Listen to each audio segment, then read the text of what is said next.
नमस्कार, आप देख रहे हैं टीवी 9 राजस्थान। मैं हूं अम्बेश श्रीवास्तव। 8 PM show.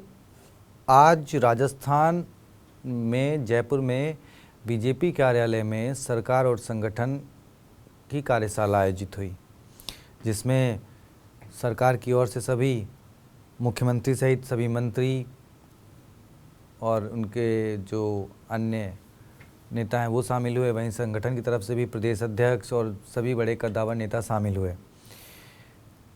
जो ये वर्कशॉप थी उसका उद्देश्य था जी राम जी, जो मनरेगा योजना का नाम बदलकर उसे वीबी जी राम जी किया गया है, उससे संबंधित सरकार की तरफ से और संगठन की तरफ से ये दिशा निर्देश जारी किए गए कि भाई जो ये जी राम जी योजना है इसको जनता तक पहुंचाना है और जनता के बीच इसके फ़ायदे गिनाने हैं।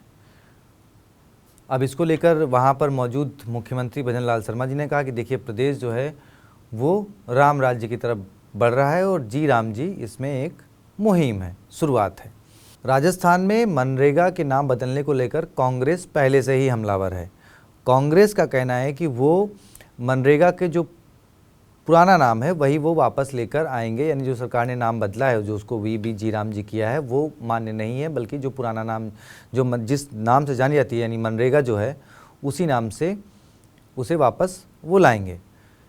कांग्रेस ने इसको लेकर कमेटी भी गठित करी है, उनका हर जिलेवार विरोध प्रदर्शन भी चल रहा है। अब कांग्रेस की मनरेगा वर्सेस बीजेपी के जी राम जी।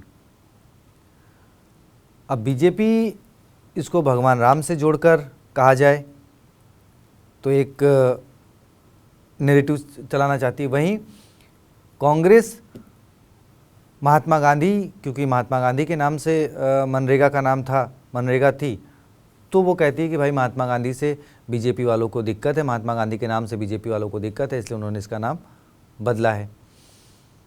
यानी एक ऐसी योजना जिससे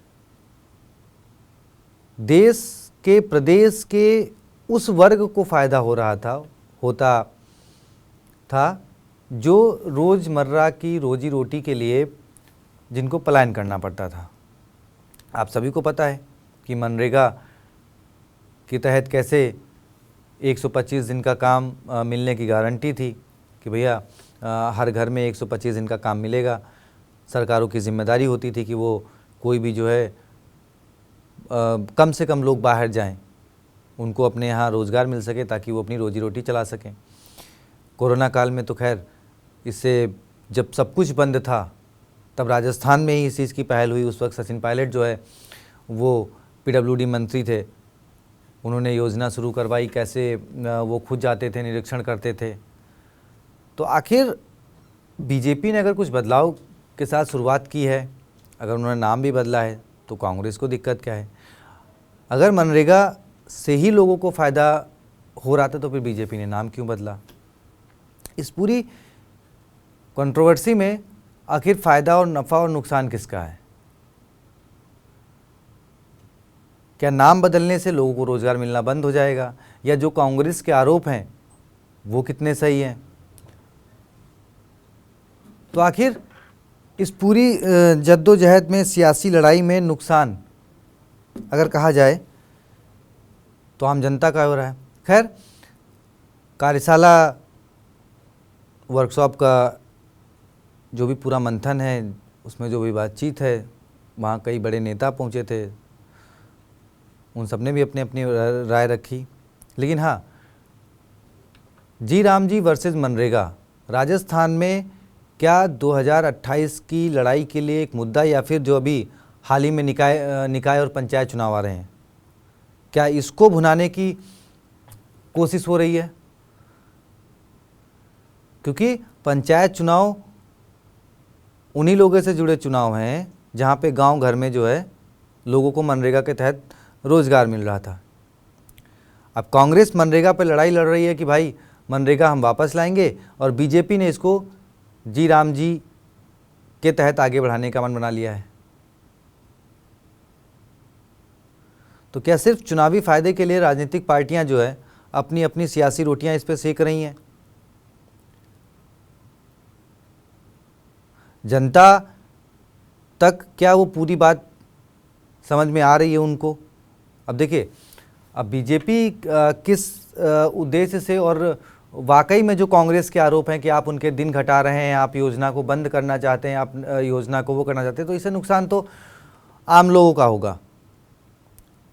तो बीजेपी जो संदेश लेकर लोगों तक जाएगी, खैर अभी फ़िलहाल जब वो 2 साल का संदेश लेकर उनके मंत्री लोग गए थे पत्रकारों के बीच, तो बड़ी फजीहत हुई थी, खूब वीडियो आए थे। लोग वसुंधरा राजे सिंधिया के पास जा रहे हैं अपनी शिकायतें लेकर, डीएम की गाड़ियां रोकी जा रही हैं, क्योंकि सरकार तो भाषणों में व्यस्त है, जनता की सुनने वाला तो कोई है नहीं।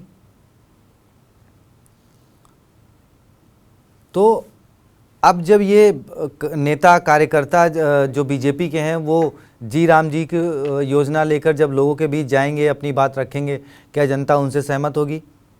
और क्या इसका असर पंचायत और निकाय चुनाव पर दिखेगा? और पंचायत और निकाय चुनाव तय कर देंगे कि हाँ भाई, आपकी योजना कांग्रेस की मनरेगा बेहतर थी या फिर आपकी जी राम जी।